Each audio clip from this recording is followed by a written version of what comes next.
भाजप नेते अंकुशराव आहेर हे महायुतीचा धर्म पाळणार असून वसमत विधानसभा मतदारसंघातल्या महायुतीच्या उमेदवाराचं काम करणार असल्याचं प्रतिक्रिया यावेळी माध्यमांशी बोलताना अंकुशराव आहेर यांनी दिली आहे। महायुतीचा आम्ही धर्म पाळणार असून पक्षानं जे आदेश दिले त्या आदेशाचं पालन करत आम्ही ही निवडणूक जिंकणार असल्याची प्रतिक्रिया देखील त्यांनी यावेळी दिली आहे।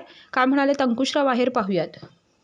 10 तारखेला आम्ही वसमत विधानसभा मतदारसंघातील सर्व भारतीय जनता पार्टीच्या कार्यकर्त्यांची बैठक आयोजित केली होती। त्या बैठकीमध्ये आमचे मतमतांतर होते म्हणून निर्णय झालेला नव्हता।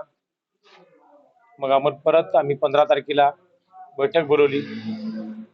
या बैठकीमध्ये सर्व कार्यकर्त्यांनी महायुतीच्या उमेदवाराचं काम करण्याचं ठरवलं आणि त्या अनुषंगानं आपण पक्षाच्या विरोधी भूमिका घेऊ शकत नाहीत। पक्षाची जी भूमिका असेल, भारतीय जनता पार्टी, राष्ट्रवादी काँग्रेस, शिवसेना व इतर पक्षाची अन्य घटकाशी युती केलेली आहे आणि त्या युतीची निवडणूक या वसमत विधानसभा मतदारसंघात युतीचे उमेदवार आहेत, त्यामुळे आम्ही वेगळी भूमिका घेऊ शकत नाही। कोणाला पाठिंबा आहे तुमचा? पाठिंबा म्हणून नाही, आम्ही महायुती धर्म म्हणून आम्ही महायुतीच्याच उमेदवाराचं काम करणार।